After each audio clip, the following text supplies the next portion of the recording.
Son las 4 de la tarde en Madrid, las 12 de la mañana en Buenos Aires, y esto es El color del dinero.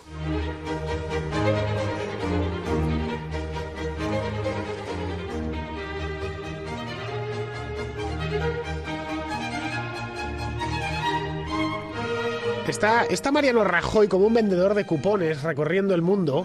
La diferencia es que él no vende cupones de la ONCE, vende una presunta recuperación económica que los españoles no terminamos de ver del todo, ni de sentir del todo en nuestro bolsillo. Vender recuperación económica en foros tales como la Cumbre Iberoamericana de Jefes de Estado y de Gobierno, que ya lo dice todo, pues quizá esté bien para que lo lleven los periódicos adictos, la prensa adicta al poder, la que sirve a Soraya y a los suyos, ¿no? Otra cosa bien distinta es decir que se ha recuperado una economía que tiene más de un 25% de desempleo, una economía en la que casi 2 millones de hogares tienen a todos sus miembros desempleados, casi 2 millones de hogares, el equivalente a la población de la ciudad de Valencia y sus alrededores. Un país en el que casi 4 millones de personas viven con lo opuesto. No tienen ni trabajo ni prestación de desempleo. Tienen que vivir probablemente, obviamente, en la economía sumergida, resolviendo cada día como en cualquier país del tercer mundo. Un país cuya deuda pública se acerca peligrosamente al 100% y que, dependiendo de cómo la calculemos, supera ampliamente el 100%. Un país que cerró el año pasado con un déficit de más del 7%. Sobre el PIB, el déficit real es mucho mayor. Es decir, que sobre el PIB el gobierno gastó un 7,1% más de lo que ingresó. Esa es la recuperación macroeconómica que defiende Mariano Rajoy. Veremos cómo cierra este año. Un país que tiene una de las fiscalidades más duras de Europa. Lo he dicho muchas veces y lo repetiré hasta que me canse, y no me cansaré nunca. Tenemos los impuestos de la antigua Alemania del Este. Bien, no hace falta que diga nada más. Solo les falta levantar un muro en los Pirineos para que ya no nos podamos ir y nos obliguen a disfrutar de este paraíso.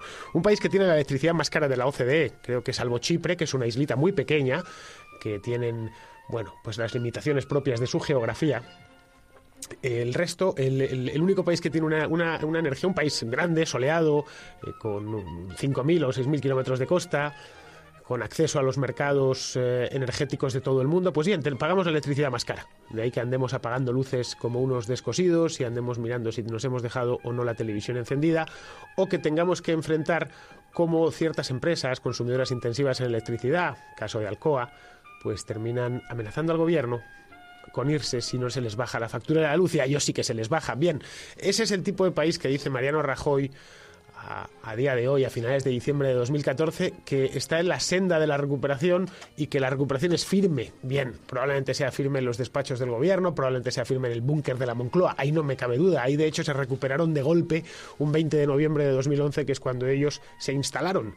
El día que se desinstalen, que espero sea pronto, descubrirán que la recuperación se esfuma, y se esfumará no de los abogados del Estado, técnicos comerciales del Estado, economistas del Estado, porque esos seguirán trincando del contribuyente, porque para algo ganaron una oposición, pero sí para todos los que no tienen donde caerse muertos, que en política hay muchos más de los que nos gustaría a nosotros, los pobres contribuyentes.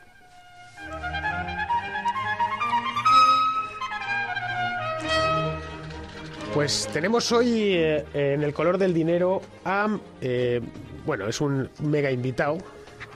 Ha estado ya aquí una vez, ha entrado por teléfono en otra ocasión y hoy he conseguido que venga al estudio con nosotros.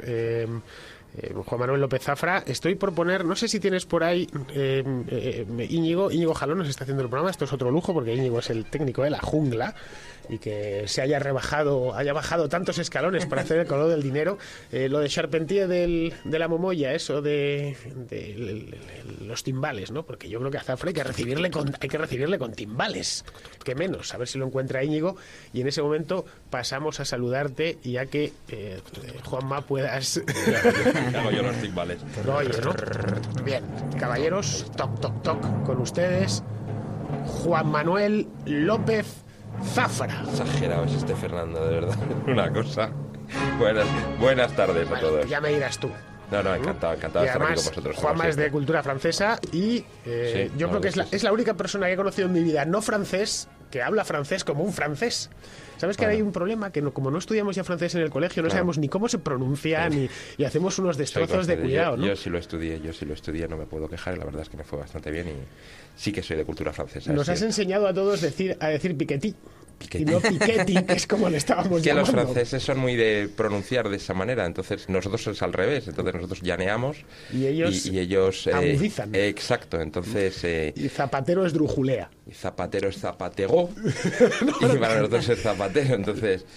Hollande sí coincidimos, ahí sí, y en decir el desastre también dicen desastre y decimos desastre, o sea, se parece bastante. Se dice igual, desastre. Sí, muy parecido, muy parecido. Tiene ese toque, como decía el de Matrix, ¿no? Que parece que le están azotando a uno con un látigo de seda en la espalda, en la espalda desnuda, ¿no? Eso es muy francés, el tono francés parece, es siempre lo hablamos en casa, es una cosa curiosa, te están insultando y te están acariciando al mismo tiempo con el lenguaje, es muy francés, es muy francés, es muy francés. Bueno, hablemos de cosas serias, hombre. Bueno, vamos a primero a presentar a Diego de la Cruz, que le tenemos aquí, que ha llegado con su iPad, su iPhone, su agendita. Es un hombre de provecho, ¿vale? De los que le gustan, de la España del mañana, la España que le gusta a Mariano Rajoy. Un chico joven. Oye, Diego es más joven de lo que parece. Mucho más. ¿Tienes cuántos años, Diego? No tiene. 6. 26 años. Bien. No tengo. Bueno, supongo que por la editorial que he hecho, habréis supuesto que vamos a... tenemos ya la cuchillería preparada aquí encima de la mesa para sacudirle al gobierno. Vamos a hablar de la recuperación española que anda pregonando el presidente del gobierno allá donde se encuentra. Y que, bueno, si cogemos los datos, con los datos en la mano, los datos macro, yo no la veo. Es cierto que existen, bueno... Hay indicadores que invitan al optimismo. Algunos indicadores externos, como el caso del precio del petróleo, ¿no? Que va a venir va a ser un deus ex machina que baje del cielo y ayude a Rajoy y a los suyos, pero... Curiosamente hay unos cuantos analistas de renombre que están poniendo casi el grito en el cielo porque no nos va a permitir alcanzar el objetivo de inflación, que es una cosa, ya hemos perdido el norte completamente los economistas, y estar en niveles de inflación donde no se roba al ahorrador, donde no se roba al ciudadano, donde no se roba al que paga impuestos, donde se puede, donde no se roba al que te ha prestado dinero, pues parece que es un drama. Entonces, bueno, pues que tengamos en mente un objetivo de, y lo pongo entre comillas que en la radio es muy complicado, de baja inflación del 2%, y decir que eso es un objetivo, es estar perdiendo una cantidad, perder cada 10.000 euros, perder 4.000 en 20, 25 años... Sí. Yo es que eso sea un objetivo de un gobierno y no la estabilidad de precios. Porque un 2% no es estabilidad de precios, es engañar a la gente. Exacto. Entonces, bueno, pues poner el grito en el cielo porque ahora van a ser las cosas más baratas aún. Cuando es que estamos en lo de siempre, es confundir los síntomas con la enfermedad. El IPC es un síntoma. Y el IPC es imperfecto, como es normal, porque no recoge todo, recoge precios de consumo, pero no es un indicador de inflación, que es la pérdida del valor del dinero. Monetaria, sí. Claro, entonces, si entramos en la trampa saducea del lenguaje, pues sí, efectivamente, estamos en un periodo de baja inflación, incluso inflación negativa. Pero eso no estamos en un periodo estamos en un periodo de desinflación. Y eso es bueno. Han caído los precios del trabajo, los salarios. Tiene que caer el precio de las mercancías, y ojo que son algunas, no son todas. La gente no está dejando de comprar. Hay una cadena de venta al por mayor macro, que tiene pues almacenes de distribución para hostelería y retail, que está abriendo 24 horas al día en Madrid en Navidades, en uno de sus centros comerciales, y lo anuncian en la radio, 24 horas al día. Hombre, no estoy viendo yo en ese sentido que la hostelería esté reduciendo sus compras si abren 24 horas al día la oferta. Yo no veo problemas de consumo en España, por más que se empeñe en decirlo, por más que vaya por ahí luego José Carlos Díez diciendo que no se consume, que bajan los precios. ¿Cómo que no se consume si están las tiendas llenas? Otra cosa es que la gente se lo mire más que hace 10 años, que andaban gastando lo que no tenían, ¿no? No se consume en Venezuela con un 60% de inflación. En Venezuela, bueno, y en Venezuela en cuanto pueden, porque no hay oferta. Claro, en cuanto pueden comprar algo lo compran, claro, ¿no? No se consume porque no hay oferta. Las colas, ¿no? Para lo poco que hay. Está. Sí, vuela de las estanterías, pero volviendo al caso español, ya lo estaba apuntando Juanma. A mí me sorprende mucho cómo la misma gente, ahí habéis mencionado un nombre, que se echa las manos a la cabeza por la devaluación salarial, es la misma gente que quiere un aumento de la inflación, porque al fin y al cabo, ¿qué queremos? Tener poder adquisitivo, ¿no? Al final que la unidad monetaria sea más alta, ¿no? A mí ¿qué más me da ganar X número de euros o X número de euros si al final la capacidad adquisitiva resulta siendo la misma?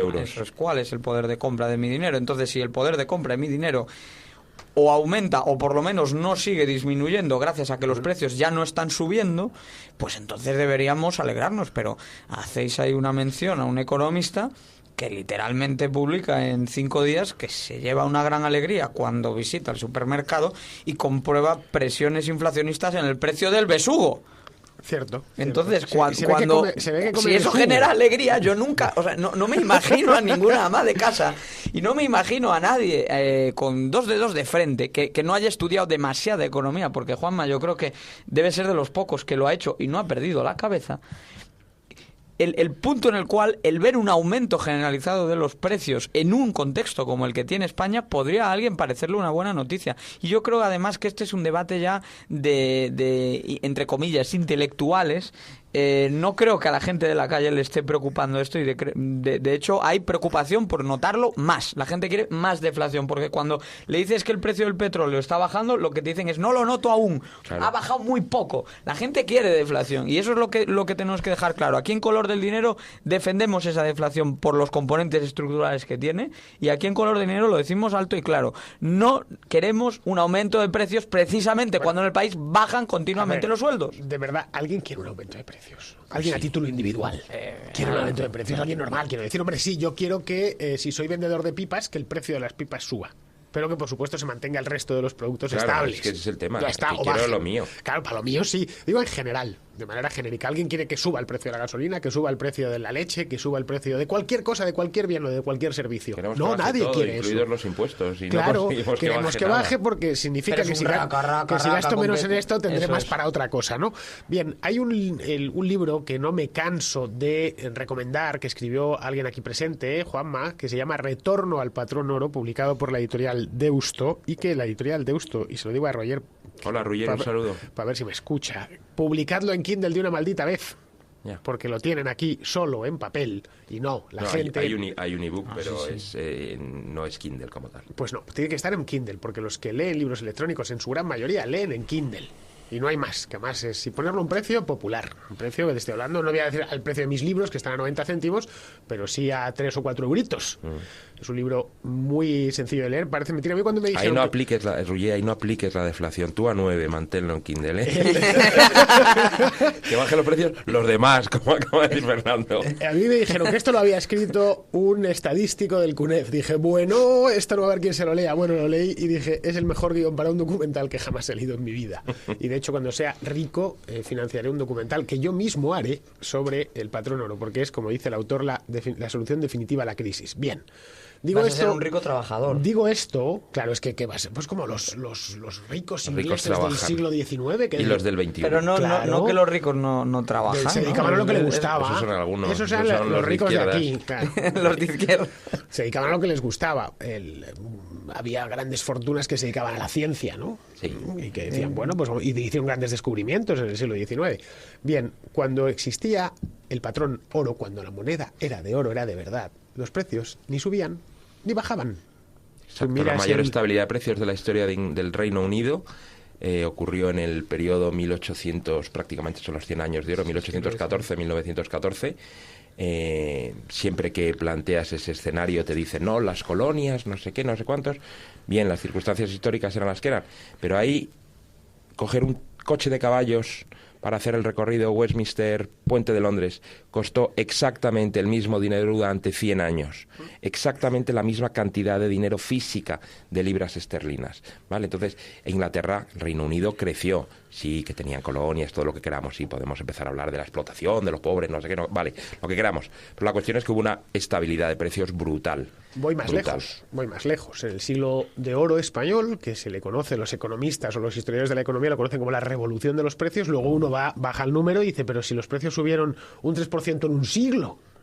Y lo llamaron, claro, pero a los contemporáneos, entre ellos Juan de Mariana, Martín de Azpilcueta, Tomás de Mercado, les parecía extraordinario. Decían, pero ¿cómo puede ser que suban los precios si no han subido nunca? Porque la moneda era de metal. Es decir, el fenómeno de la inflación es un fenómeno típicamente del siglo XX. Y especialmente después de la Primera Guerra Mundial. Después de la Primera Guerra Mundial. En el año 1908, Francia y Alemania restringen el pago a los funcionarios, de sus funcionarios en oro, lo evitan, empiezan a pagar en papel con curso legal forzoso, simplemente para empezar a guardar oro y ahí para preparar la guerra, para tener las reservas preparadas para la guerra. Eso lo hacen Alemania y Francia prácticamente al unísono alrededor de 1908 y bueno, pues sabemos que las consecuencias de la guerra y todo lo que trajo y las consecuencias de la Gran Depresión y cómo Roosevelt pues nacionalizó el oro, etcétera, etcétera, etcétera. O sea, todos lo sabemos lo que ha ocurrido hasta el año 71. Lo curioso es que sabiendo de historia económica, que yo creo que es,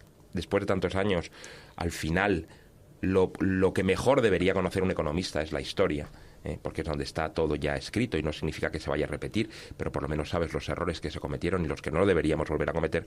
No sé por qué seguimos cometiendo los mismos errores que se han cometido antes. Es decir, sabemos lo que ha ocurrido hasta el año 71 y pensamos que la crisis económica actual es la caída de Lehman Brothers y la subprime, que todo viene de eso. Pero vamos a ver, eso viene de algo. Claro. No, pues es una batalla que está prácticamente perdida y bueno, pues habrá que intentar seguir dándole. Y de ahí viene el tema, es que no nos desviamos de la famosa recuperación de la que estamos hablando, es que todo está ligado y no podemos desligarlo. Es de hecho la base. Claro. Es de hecho la base.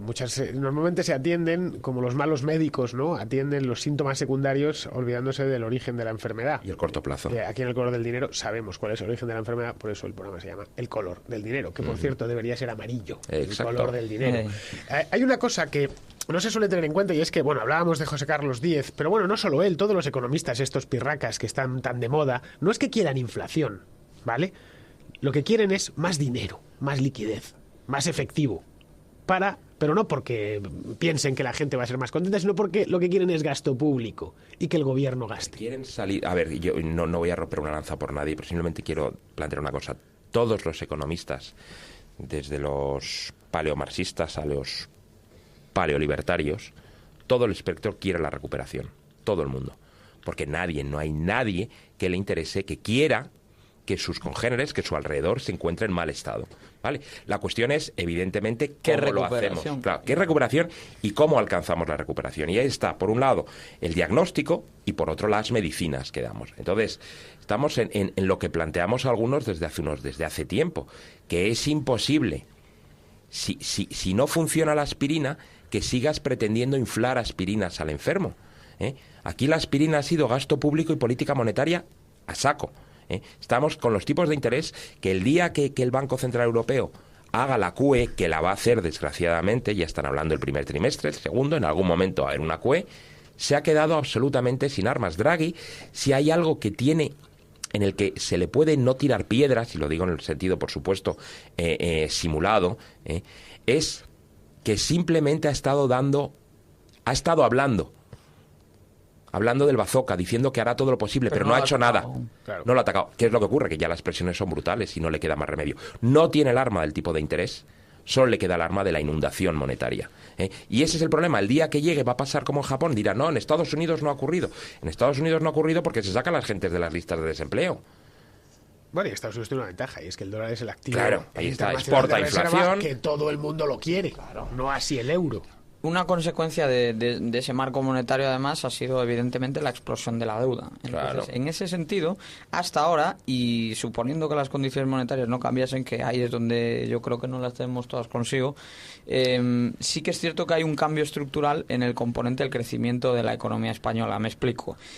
Antes de la crisis hacía falta que aumentase el crédito en 3 euros para componer 1 euro de crecimiento. Es decir, crecíamos endeudándonos, crecíamos con deuda, crecíamos apalancados.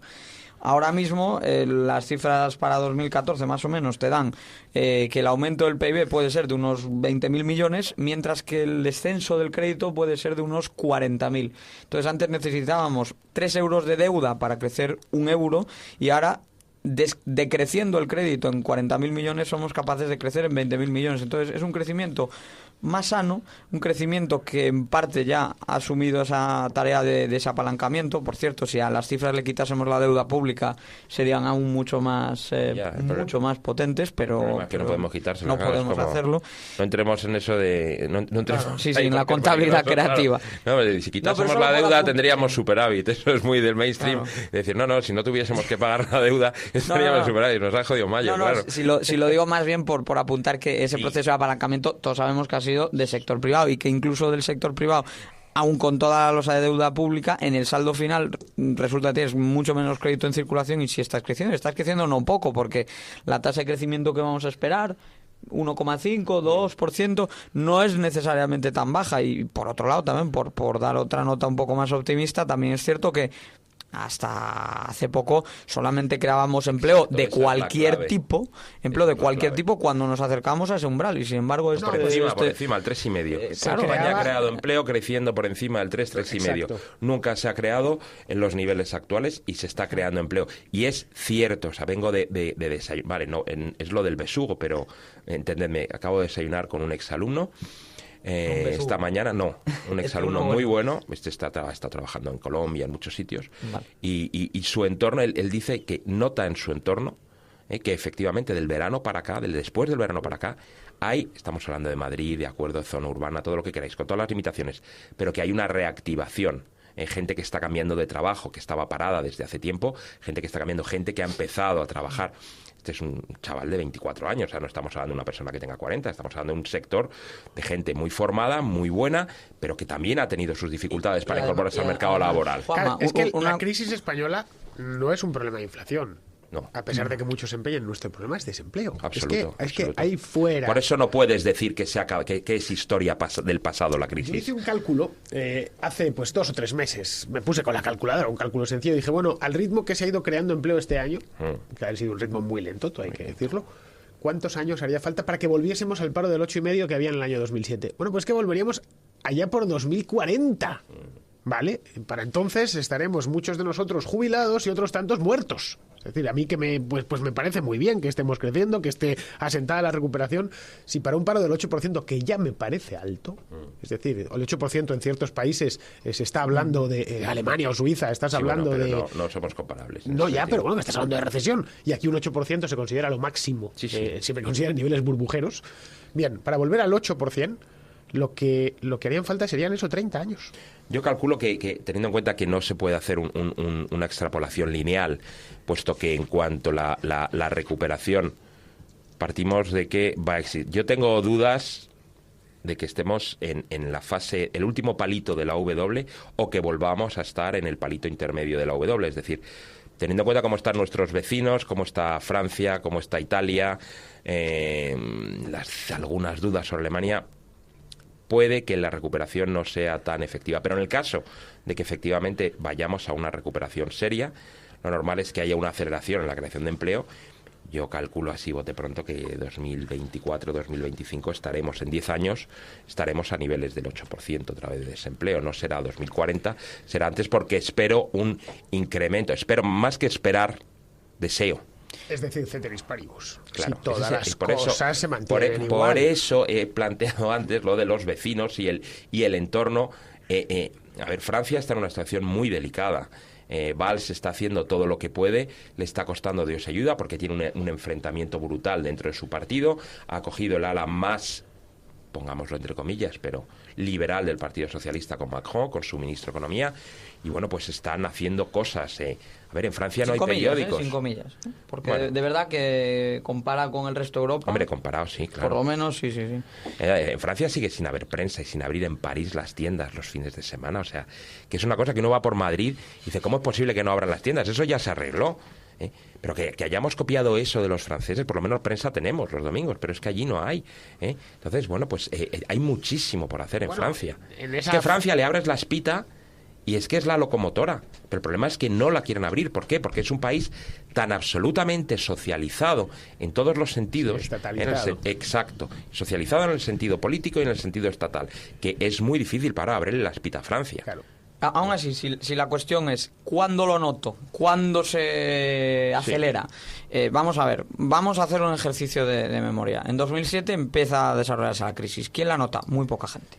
En 2008 se empieza a notar en un sector concreto. En 2009 en otros sectores que estaban bebiendo ese sector. Y a partir de 2010 hay una explosión tremenda. Pues bien, 2014 es normal que quizá en ciudades como Madrid, en grandes urbes, en ciertos sectores se empiece a ver más movimiento y mucha gente, evidentemente, hasta lo verá con cinismo cuando le digan hay recuperación. Ellos no lo ven, eso no ha llegado ni a su sector, ni a su ciudad, etcétera, pero esto lleva un tiempo. Si no se da primero en esos mismos sectores, que también fueron los últimos en notarlo probablemente, no va a llegar a los otros. Y evidentemente también hay que tener en cuenta una cosa, que parte del nuevo empleo va a tener unas condiciones peores de lo que a mucha gente le gustaría, eso es así. Pero ojo, ¿cuál era la cualificación y cuál era el tipo de empleo en el que estábamos colocados, por un lado? ¿Y cuánto cuesta poder pagar más a un trabajador? Porque ahí, ahora lo hablamos en la segunda parte del programa, una gran losa, la gran mochila que llevamos en España es el mayor esfuerzo fiscal de Europa. Que cuando lo sumas no te da una presión fiscal ni por asomo tan alta como en Francia, vale, comprado. Pero es que tenemos muy poquita población en el sector privado y cuando te analizas la carga fiscal que soportan esos sueldos, mayor esfuerzo fiscal de Europa. Bueno, el esfuerzo ninguno que van a hacer nuestros oyentes cuando escuchen esta pedazo de pieza musical que les he preparado. Georg Friedrich Händel, música acuática, la suite número 1, una auténtica obra maestra, perfecta para un día prenavideño como el de hoy. Volvemos 3 minutitos, saben lo que hago con ustedes, ¿no?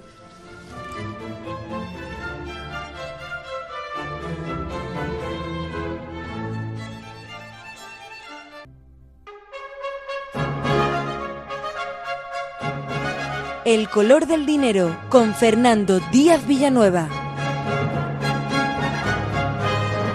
El dato.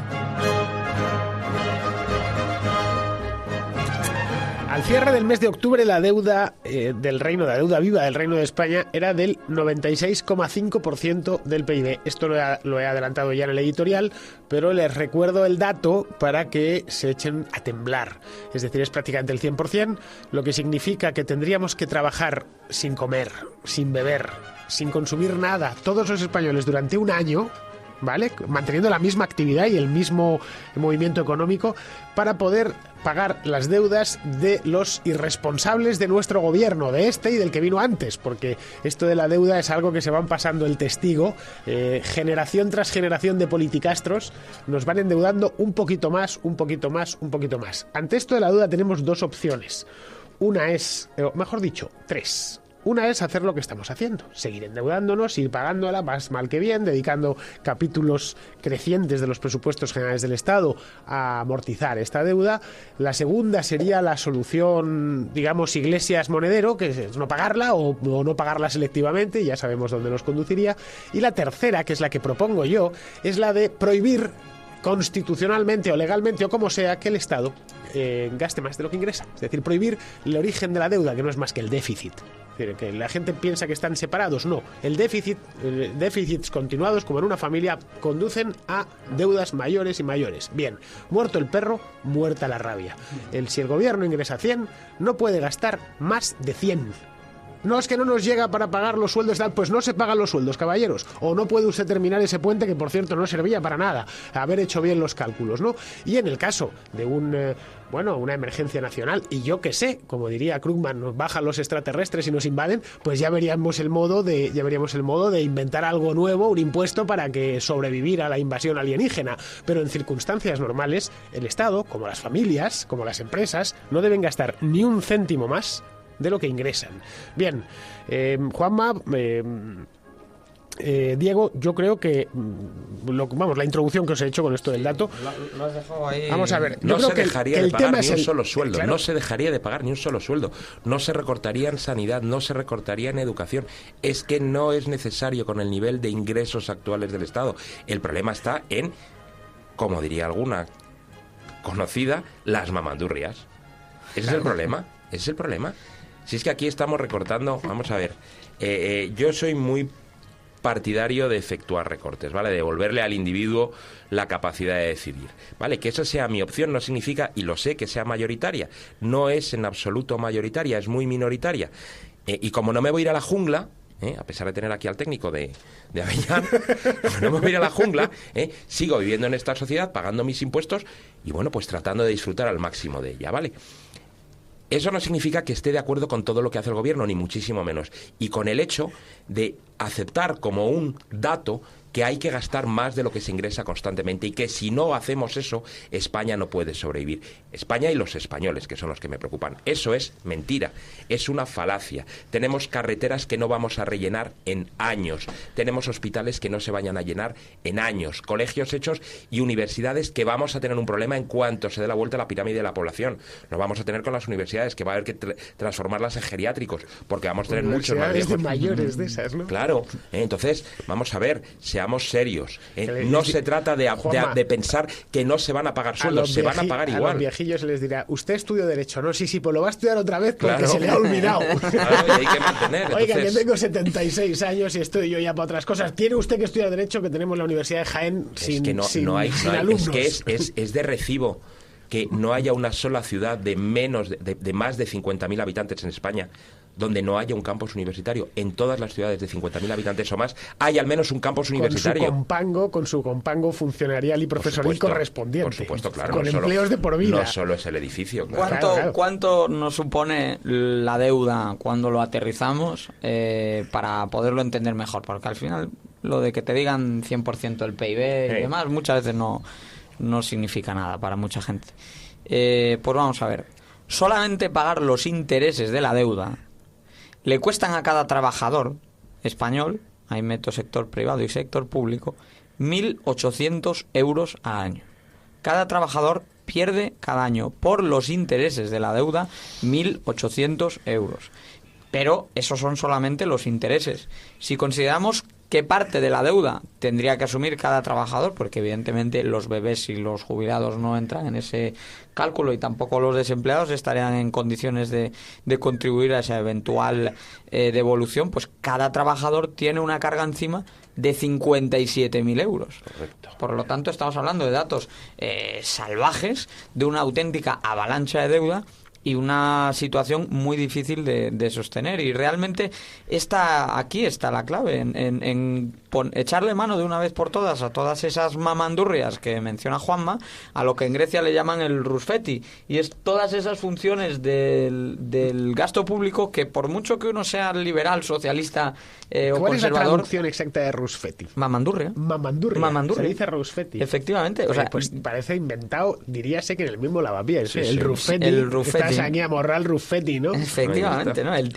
Todo el trinque organizado, todas esas estructuras paralelas de gasto, que por cierto, estamos haciendo el cálculo, también hay que decirlo, yo les acabo de dar unos datos de acuerdo a la contabilidad oficial, pero existen... El déficit excesivo. Eso es. O sea, la FETEN, la pata negra. Esa es la pata negra, pero no la de verdad. Todo lo que está fuera, está fuera. Empresas públicas, etcétera, que se montan precisamente para evitar los procedimientos. Sería un 30% más alto. Exacto. Tanto el montante de deuda, como el montante que yo les acabo de decir de intereses, como el montante que les acabo de decir de deuda por trabajador. En realidad, todas las obligaciones que vamos a tener que soportar, por ejemplo... Es que ese es el tema, son las obligaciones. Ecuador tiene una deuda del 40 al 50% y luego otro 50% en compromisos de petróleo, reservas de oro, etc. Pues en España lo que tenemos es 100% del PIB en deuda reconocida dentro del... De acuerdo con la contabilidad oficial. Pero otro 30% que está por debajo de la alfombra. Pero que no es que sea una deuda oculta, es una deuda contablemente oculta admitida por Eurostat. Quiero decir, exacto, no estamos haciendo nada que no hagan los demás. Lo que pasa es que estamos hablando de parece que es como si nosotros le debemos la hipoteca al banco, calculamos lo que le debemos al banco, pero lo que tenemos de préstamos personales para el coche, eso no lo contamos. O lo que le debemos a un primo que nos dejó. Claro, efectivamente. No, eso está fuera del procedimiento. Eso no lo debo. O por decirlo de otra manera, la contabilidad solamente es creativa si la hace el sector privado. Claro, nada más. Si la hace el sector público es una contabilidad maravilloso y transparente. Esto Rurki, que es uno de mis escritores y showmans favoritos, yo de mayor siempre quise ser como él, luego me he hecho mayor y no he conseguido llegar ni al 5% en el humor, ¿no? de por lo las que mañanas acaba en el humor, con sí, de aquella manera, pero no al nivel de Rurki. Decía que si el Estado fuese un producto, venderlo sería ilegal. Sí. No me falta razón. Por información engañosa, ¿no? Sí, bueno, no sería ilegal porque claro, existe una norma para ellos y otra para nosotros. Un caso clarísimo es el de la primera vez que hace ya, pues hará 20 años, ¿no? Que me explicaron lo que era el sistema de pensiones. Me lo explicó el profesor Huerta de Soto, ya un crío, ¿no? De 20, era más joven incluso que Diego. Me decía, mire usted, como habla Huerta así de usted. Lo de las pensiones es como una pirámide. Si usted y yo nos hacemos una, mañana nos meten en la cárcel bajo 7 llaves. Así es. Lo pensé y dije, pues caray, si es que es verdad, claro, están remunerando la parte alta de la pirámide con lo que entra en la parte baja, ¿no? Pues bien, si mañana, bueno, un chiste, una viñeta que aparecía en la prensa americana hace unos años cuando agarraron al hombre al estafador, a Madoff, que estaban 2 interrogadores ahí del FBI diciendo, ¿y usted, señor Madoff, de dónde cogió la idea de esto? Dice, no, de la seguridad social. Buenísimo. De pensiones se habla en el libro que publiqué este año, Sin medias tintas, con el profesor Zafra. Entonces, yo creo que también podríamos tratar ese tema, ¿no? Al fin y al cabo, el escenario con las pensiones era de bastante alerta hace 2-3 años y ahora parece que ya a nadie le preocupa el problema. Y ahí está la demografía. A ver, ahí está, ese es el tema. El sistema el sistema de ajuste automático que se estableció, por el cual las pensiones ya no crecen lo que crecían y ahora es una dádiva adicional del gobierno, que esta es una de las cosas que deberíamos en algún momento dejar claro. El gobierno nos quita los impuestos a todos para luego decidir a quién se los reparte, si a las autonomías, si al sector del automóvil. Es decir, la cosa es deberle todo al gobierno. No es dejar de cobrar impuestos, sino exactamente lo contrario, cobrar cuanto más mejor, y magnánimamente devolver el dinero a quien él decide, con grandes fastos y grandes pompas, que todo el mundo sepa que el gobierno me ha dado. Perdón, el gobierno no le ha dado nada que no le haya quitado a los demás antes. Claro. Pero bueno, volviendo a las pensiones, que es el tema importante.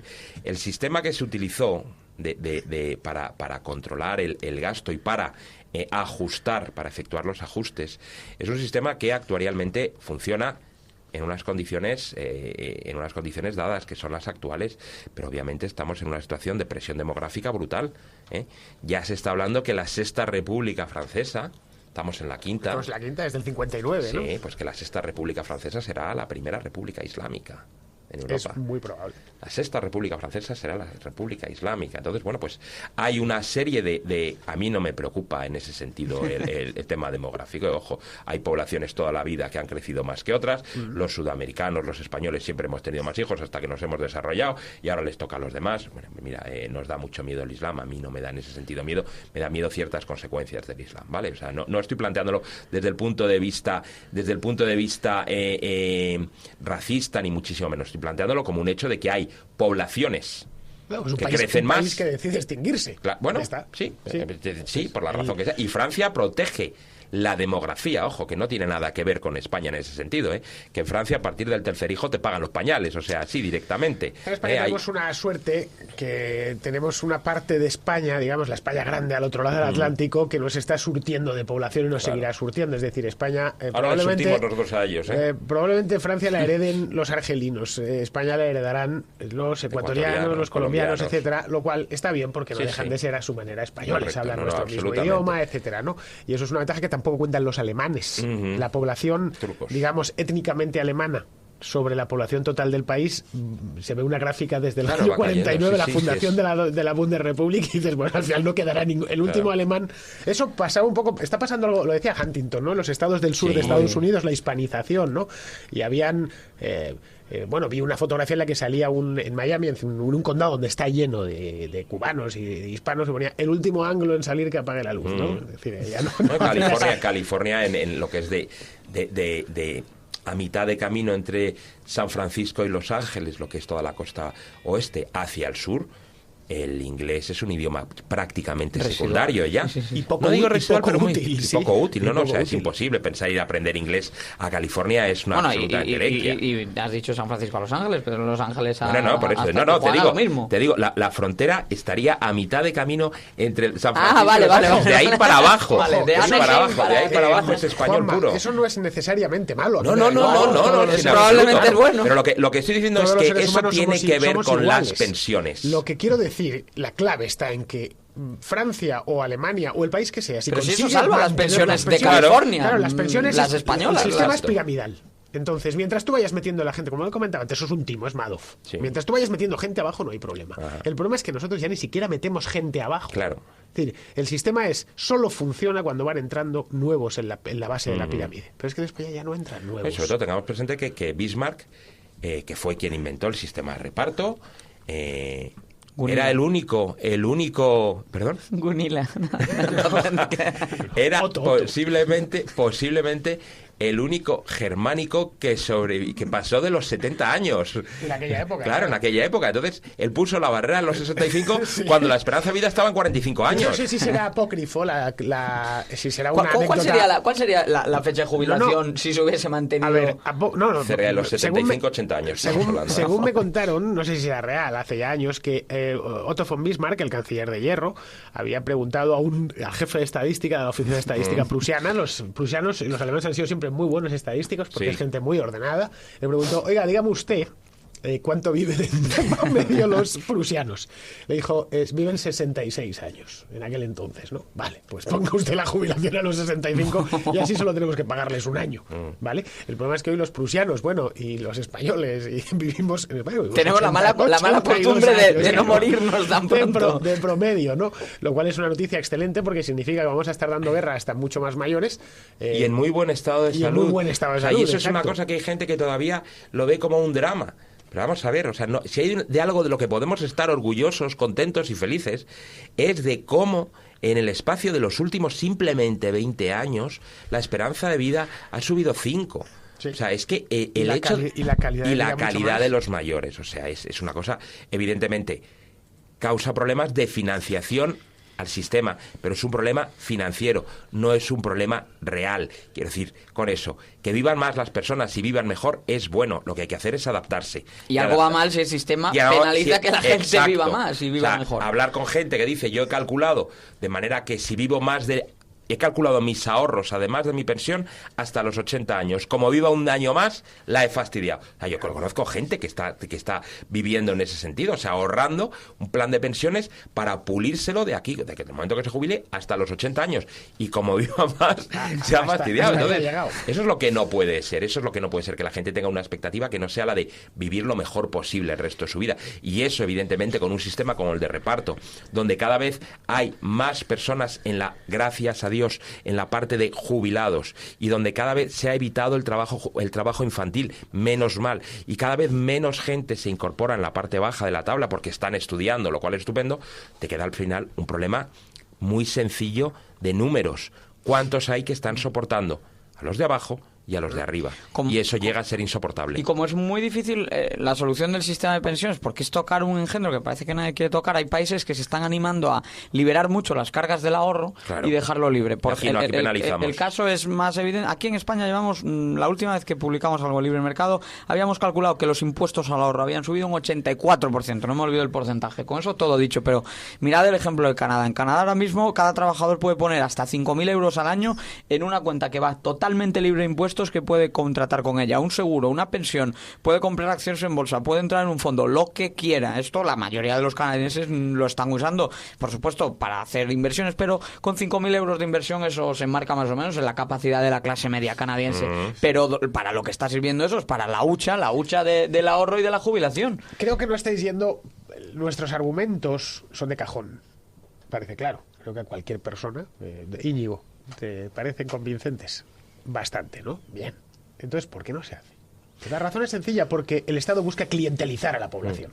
Y no le demos más vueltas. Es lo que he dicho yo antes, que me lo debéis todo. Esa es la clave. Es decir, punto. Yo soy el chulo. Yo te pago las pensiones. Exacto. Y como te ponga, te las dejo de pagar. Y ¿vale? Este año decido que recorto en pensiones y te quito el incremento. Que a un señor de 80 años le congele la pensión.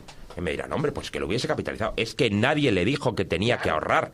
Es que le dijeran que lo tenía todo. La verdad es que le estaban quitando una cantidad cada mes. Claro. Prometiéndole de que eso iba a ir a un fondo. Claro. Decía, no, esto usted va, es el fondo de pensiones. Lo que es curioso es cómo se monta la caja famosa de las pensiones, la hucha de las pensiones, que es un puñetero sistema de capitalización. Ahí sí. Ahí sí, y eso es bueno. Y de ahí se detrae para pagar cosas y tal. Bueno, pues para eso se creó, pero se le llama hucha de las pensiones. Y es un fondo de capitalización de las pensiones para luego tener un sistema público de reparto, y no permitir al individuo, permitirle si se le permite, pero encima se le penaliza por ahorrar, mientras que el Estado ahorra haciendo esa hucha. Bueno, es que es absolutamente ridículo. Lo llamaron hucha sabiendo por qué lo llamaban hucha. Esto ya lo comenté yo en un artículo hace tiempo. La hucha implica rotura. Muchísimo. Pensamos en Ucha, pensamos en Cerdito y pensamos Ya en le vas a romperlo. pegar el martillazo. Claro. Ya se lo están pegando. Y ya se lo están pegando, así llevan sacando. Sí, no, digo al llevan cerdo, sacando a la de Ucha mucho de lo tiempo. que No, digo, no, el no, cerdo. pusieron Ucha y no fondo. De un fondo es una cosa como más blindada, ¿no? Esto se tiene que quedar aquí, está en el fondo para... No, la Ucha es... La Ucha de las... Tenemos una Ucha, pues una Ucha que evidentemente tiraremos de ella en cuanto tengamos necesidad, que han tenido necesidad muy pronto. Sí. Manuel Llamas hizo hace creo que el año pasado, los cálculos, creo que para 2018-19 ya acabó. se la habrán fundido. Al ritmo actual, que puede crecer ese ritmo, a poco que lo necesiten, ¿no? Bueno, ya cambiando de tema, bueno, sin cambiar de tema del todo, pero afinándolo un poco más, es los optimistas, que los hay, ya saben eso de que un optimista es un pesimista, es un optimista bien informado. Bien, yo estoy, por lo menos de cara a la economía española, quizá porque conozco bien los fundamentales de la economía, miro más allá de la noticia del día, por eso soy pesimista, y pesimista de aquí, no de aquí al año que viene, sino de aquí a los próximos 10 años. Hay sí motivos para cierto optimismo, y eso no los niego. Pero claro, veo que todos vienen de fuera. Veo que vienen, vamos, no de fuera de España, de fuera. Es decir, que son extragubernamentales. Un ejemplo es la devaluación y el ajuste salarial que hemos acometido los españoles y que nos ha hecho muy competitivos. El esfuerzo que han hecho las empresas españolas Pero eso colocándose ¿por qué viene como... de fuera? Viene de fuera del gobierno. Es extragubernamental. Vale, no, pero Es decir, parecía que lo decías de fuera de España como era el caso del petróleo. No, vamos a ver, cosas que no tienen que ver con el gobierno, a pesar del vale. gobierno, que diría Carlos Rodríguez Brown. Es decir, cosas que se han hecho en paralelo a la crisis, al despilfarro y al desbarajuste, y que ahora de las cuales se va a beneficiar el Yo gobierno. siempre me hago la misma pregunta desde hace meses. Yo te diría que ya son años. ¿Dónde estaríamos ahora si no hubiese sido por las zancadillas del gobierno? Es decir, la recuperación en la que estamos entrando es a pesar del gobierno. sí, literalmente. Es decir, si el gobierno hubiese bajado los impuestos, si el gobierno hubiese controlado de verdad el déficit y hubiese controlado el gasto público de verdad, ¿dónde estaría ahora España? Seríamos de verdad, como país, el ejemplo de lo que es una política que te permite, contracíclica, que te permite salir de la crisis, y no lo que hemos hecho, que es aplicar el puñetero manual que se ha estado aplicando toda la vida y encima de forma procíclica. Es decir, tú no puedes en una recesión aumentar los impuestos. Lo que tienes que hacer es recortar gasto y dejarle a la gente que gaste como quiera o que ahorre. Pero que es que parece que ahorrar está mal visto. Querían mantener el monstruo No, y claro. evitarse problemas. Luego, al final, lo que han tenido todo lo malo. Es decir, al final han tenido manifestaciones, que era lo que querían evitar. Al final han tenido a Podemos, que era lo que querían evitar. Al final lo que tienen es una deuda disparatada, que era lo que querían evitar. Tienen unos déficits abultadísimos. El año pasado, insisto, de más del 7%. Y es que lo heredaron al 10%. Es que si habéis sido, en 3 años, habéis ido a un punto por año. Estarán las medidas de caballo, con lo fácil que hubiera sido aquí, se corta en seco. Se despide a empleados que no sean necesarios, se cierran empresas públicas. Un ajuste como el que hizo Estonia. Que si Pero lo es que tenían no ahí. hay. Tú siempre te van a comparar con el que conviene comparar. Hombre, sí, Que- claro, que- lógico. no, es que Italia está peor que nosotros, o sea que nos comparamos con Italia. Pero si Estonia, no, es que Estonia es muy pequeño. ¿Cómo te vas a comparar con Estonia si está en el Báltico? Uno y Vamos uno. a ver, Vete bueno. a Canadá, vete a Uno y Suecia. uno. No, pues dos. Canadá está en América, Claro, es otro claro, sitio. O sea, eso es siempre va a siempre que haber buscas una- un ejemplo de lo que se ha hecho de forma razonable, te dicen Suecia. Suecia es un suecos, ejemplo, sí, claro, claro, los son suecos, suecos, claro, pero Incluso- evitaron quebrar el Estado En el gracias 92. gracias a la liberalización del Incluso Estado. en las regiones españolas nadie quiere atender a las lecciones apropiadas. No, claro. Es decir, Es que- Madrid las ha dado, Cataluña no, y sin embargo los premios de la financiación que se lleva a Cataluña coinciden con los castigos de financiación Con que se todos, lleva a que Madrid. llevan Pero todos. pongo solamente ese ejemplo, y no es por centrarme en esa comparativa que es un poco más política, es que luego tienes otras muchas regiones donde el desempeño es muy diferente y los palos continuamente se los han llevado los cumplidores, tanto que se ha permitido déficit a la carta, ahora se habla de perdonar en 2015 los Absolutamente. intereses. Es castigar al que lo ha Y hecho lo bien. perdona Montoro, ojo, no somos los españoles con nuestros impuestos, es el gobierno que nuevamente da lo que nos ha quitado a todos. El gobierno decide dárselo a las comunidades autónomas para que no paguen. Pero bueno, vamos a ver, a mí no me perdona nadie los Exacto. intereses Si de los, mi deuda. los intereses Exacto. por trabajador eran de 1.800 euros y la deuda autonómica, pues bien puede ser un tercio de eso, acaban de regalarle 600 Todos los euros, una intereses, quita claro. para ellos, pero no para los españoles. Claro. En las autonomías se junta el hambre con las ganas de comer, porque digo el hambre, es decir, las ganas de gastar discriminadamente y las ganas de comer que no tienen ninguna responsabilidad. Ninguna. Es decir, a diferencia del Estado central que dice, bueno, luego tengo a estos tíos que aplicarles la medicina fiscal, pero es que las autonomías no, porque no recaudan. El impuesto sobre la renta, el IVA, etcétera, se lo liquidamos a Hacienda, Sí. al Ministerio de Hacienda, no a la Consejería de Hacienda, a una Que comunidad. vuelve a repartirlo magnánimamente Claro. a los demás y me lo debéis todo. Eso Eso es constante. Las autonomías autonomías son una aberración fiscal de tal calibre que cuando dicen los nacionalistas catalanes eso de por favor que cada uno recaude, es que tienen razón. Absolutamente. Tienen más razón que un Eso santo. tenía que ser a nivel de ayuntamiento. A nivel, incluso yo lo bajaría, no sé si de ayuntamiento, pero sí de comarca, la que hay ayuntamientos muy pequeños. Bueno, que decidan el de Íñigo agruparse. tiene 800 habitantes. Pero vamos a ver, los ayuntamientos, no digo que se fusionen, pero hacen acuerdos en temas de recogida Que de se residuos, mancomunen, etcétera, se mancomunan y mancomunidades. deciden compartir caja. Es muy sencillo, o sea, acuerdos libres. Además, eso de mancomunidad suena también que le gustaría al perro flautado español, ¿no? La Mancomunar, ¿no? mancomunar, no lo utilizan, ¿No? tanto. Todavía no. Porque además tiene ciertos, es una palabra muy antigua. Entonces, nada, Luego entonces- hay mucho analfabetismo en ese mundillo y no saben lo que significa mancomunidad. Federación de Ayuntamientos No, lo llamamos. yo creo que la cantonalización. Yo lo he dicho y lo diré. Suena hasta- en Suiza, no queda bien. Ahí Suena os vais, suizo. pero ahí os vais a temas un poco, y lo sabéis, un poco más de cenáculo libertario. Pero la cuestión de la financiación, de verdad que en España podemos darle la vuelta a eso. Ya tenemos comunidades que más o menos recaudan lo que luego gastan, que Navarra, País Vasco. Por lo tanto, yo coincido ahí totalmente en que parte de esas reivindicaciones desde Cataluña, al menos en la capacidad de autogestionar los presupuestos, son no solo legítimas, sino positivas, y sería cuestión de ir, pues oye, haciendo una transición, porque lo que es cierto es que ese cambio no lo puedes dar de la noche a la mañana, porque No, por no, ejemplo, por supuesto. Canarias, por ejemplo, recibiría 3 veces menos dinero. Eso llevaría al colapso de Canarias de la noche a la mañana. No queremos eso. Tampoco que Extremadura se quede con la mitad de las transferencias que tiene. No queremos eso, pero desde luego que poner encima de la mesa los números con unas balanzas transparentes e intentar ir, no digo hacia un sistema puro, pero qué sé yo, que el 70% de tus ingresos sean los propios y el 30% ya metes ahí esos mecanismos de compensación, no lo veo tan difícil lograrlo. Está explicado. El problema es que solamente es cuestión de leer y tener voluntad de leer con los ojos abiertos. Lo explica Rayo en sus libros, lo explica María en Las tribus libertarias, el último que ha escrito, lo explica Daniel en cualquiera de los 2 primeros libros que tiene, lo explicas tú en el tuyo, Diego, lo trato de explicar yo desde otra perspectiva en Retorno al Patrón Oro. Quiero decir que hay literatura accesible para acercarse a este mundo y entender que las cosas pueden ser distintas. Yo, si algo he aprendido de la vida a lo largo de mis 40 años, es que tener razón no sirve de nada. No. Y ahora ya nos vamos a ir hasta la próxima semana, que estaremos ya en plenas Navidades. Les prometo que va a haber un programón y manténganse a la ¿Quién viene? escucha. Va a venir, Diego Parrilla, estará María Blanco, en principio, y también Daniel Lacalle queremos que entre y demás. Ahora les dejo con Giovanni Mossi, que es un compositor barroco romano, de la escuela romana, muy olvidada, por cierto, un conciertito precioso para 4 violines, que es una maravilla. Entre tanto, les emplazo a escucharnos primero el podcast y luego la semana que viene. Hasta el viernes próximo. Y feliz Navidad. ¡Feliz Navidad!